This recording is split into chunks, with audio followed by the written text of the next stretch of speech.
To share a few things with you, and I apologize in advance because, as you can see, the aspect ratio is kind of weird looking. That's because I'm on this phone, and this is one of the reasons why I don't make videos on this phone a lot. It just ends up looking weird. But first thing I want to share is a tweet from Kristen Acuna, who works for the Insider, or who writes for the Insider, and she did an interview with some of the VFX team from Alita Battle Angel, and in her tweet, she gives a shout out to Alita Army, and it's important to, I say we take note of it because it reminds us that it's important to have a good reputation and to be known for being positive, even if people don't agree with you or you don't agree with them. And of course, sometimes I get caught up in my feelings sometimes, and I just want to let people have it. But I think for the most part, uh, we have done a good job of being positive. We haven't gone out of our way to attack other fan bases and other characters.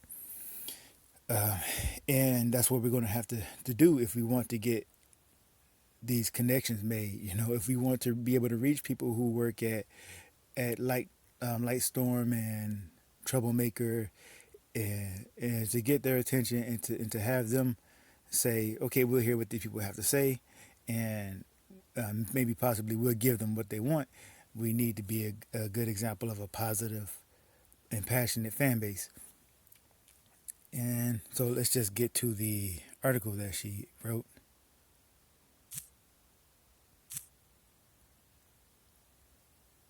All right, sorry if it looks weird. I can't do anything about it on this phone. So she had an interview with the VFX team, like I said, for the Insider, and as some of you have probably already learned, they said, I'll just go to the quote here. When she asked them, here's what she writes. Initially, VFX supervisor for Lightstorm Entertainment, Richard Bainham, laughed when Insider asked whether or not they have heard anything about a sequel for the film. And let me just stop here and just say that, just like with Rosa, a lot of them they don't hear anything about the sequel. They may hear about it before us, but they're not always in the know either. So they know about as much as we do. And what we do know though is that Cameron owns the rights, and the only possibilities here about the Alita sequel is that either um, he is willing or unwilling to go anywhere else but Disney, or Disney has a right to first refusal and they are sitting on it and they're not making a decision, and maybe they plan to sit on it for as long as they can. So maybe what Cameron and Landau need us to do is to push Disney to make a decision so that they can say, yes, we're going to stay, or yes, or no, we're going to go. I think that might be a possibility of what's going on here. Maybe Disney is sitting on the right to first refusal, and they don't want to make a decision either because, well, who knows why really, but maybe because they want to see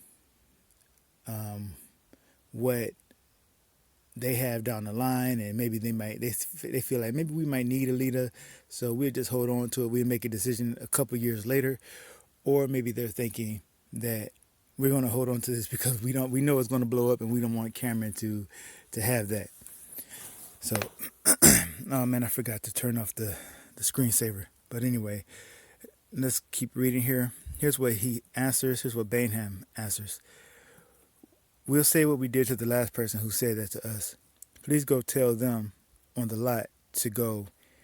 And he points to, as the article goes on to say, he points over to Walt Disney Studios where our interview was taking place. Now, for the reasons I just explained, I don't think Disney has as much like control. I'll just put it this way: they don't own the sequel rights. Okay, they just maybe they have a right to first refusal, but Cameron owns the IP, so he can take Alita to another studio if he wants. It seems like maybe he either doesn't want to, or they have a right to first refusal though. And what else? what else I thought was interesting about this or noteworthy was that one of the people, at least one, is apparently in some of our groups, and some people know about this person already, but I was not really aware of this person being in any Facebook groups or any other places online. I'm trying to find his name. Sorry, I should have had it already. His name is Eric Sidon. I'm trying to find it here. Scroll down a little bit more. Well, here it is. When asked if the group had anything to say to fans holding out hope for a sequel, the film visual effects supervisor Eric Sidon mentioned he's on a few of the fan sites and groups. And he says, "I just watched. It's pretty amazing the fan base that's out there for it," said Sidon. The petitions, they're doing all these things. They really love the film and they want to see more of this world. So I didn't know he was. I didn't know he was in some of these groups. I knew that one person, I can't remember their name right now, was in a Facebook group, but I didn't know that this person, Sidon, was also in a group. And I want to see if we can get him to come to Twitter, if he's not already on Twitter somewhere. But that's enough of this. Let's move on. I just think it's. Oh yeah. Let me just say this too before I move on. So another reason why it's important for us to be positive and not get into too much BS online and in front of people is because we're always being watched. We're being watched by the media, the journalists, and we're being watched by people at Weta, and who knows who else is out there. Who else works for Lightstorm is on probably Twitter looking at what we're putting out there. So, keep try to keep positive if you can. Now the other thing, I'll just go through this one first. We are about six. We have raised about $6,429 for. Well, it's going to be less than that because after I take out the $1,800 for the banner, that would be about around 4,000 something, right? 4,000 something for charity. Everything right now is going to Open Bionics. I'm gonna say Open Bionics. Open Bionics. Since we've already paid for the banner, the pilot has the money, so everything now is going towards charity, and we hope that we can we hope that we can make enough to give somebody a hero arm, at least one person, at least one arm.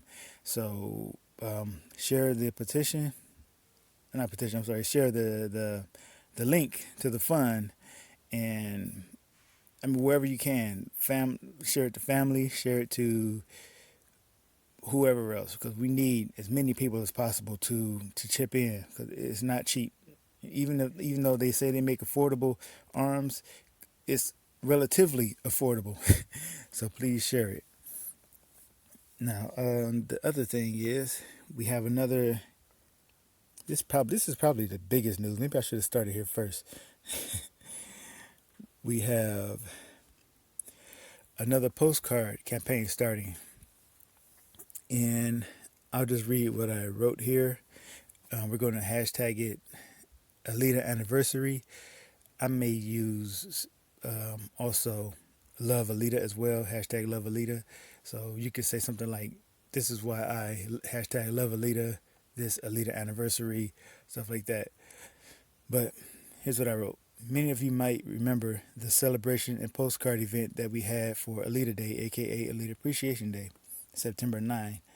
We want to have a similar event for February 14th, the anniversary of Alita Battle Angel movie the Alita Battle Angel movie release. It's time to show Jim Cameron how much you hashtag love Alita.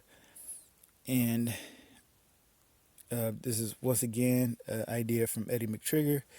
Eddie McTrigger, the orchestrator of the original Alita Day postcard event, has provided the addresses for Alita Army to send postcards expressing our love for Alita to Jim Cameron, John Landau, and Robert Rodriguez. So Jim, we're going for the big dogs. We gotta let Jim Cameron know how much we want this sequel. And you can reach John Landau by, as you can see down here, for Landau, put attention, John Landau, on your postcard, and you can reach him too. But yeah, he's been making phone calls and things like that, trying to make sure that when we send these postcards, that they will actually be accepted and not turned away or thrown in the trash. So looks like we're in, and if we send these postcards, they're going to receive them. So I ask people, whoever sends these postcards, please do not troll, do not attack Jim Cameron or anybody else. Don't even attack other movies and characters. Don't even, I know some of you are going to do it. Send postcards saying, well, it's better than that woke stuff and all that. And it's like, they don't be toxic. You never know who might be on the other side. They may not agree with you. So don't shoot yourself in the foot by sending them stuff like that. All right. Bottom here I put, as with Alita Day, postcards are preferred. There's a website that you can use to create them if you like to use it. Keep in mind that they need to be sent at least a week. No, they need at least a week to be completed. So send your postcards early if you like. And here's the page. I'll just show you. This is what it looks like, but you can go there. All the links will be at the website. So all you have to do is go to the website. You'll find the links to just pretty much everything that I've shown you, except for the insider article. I haven't got that up yet, but I'll get it up sooner or later. And that is pretty much it. That's all I want to share. Thank you all for listening, and I will talk to you later.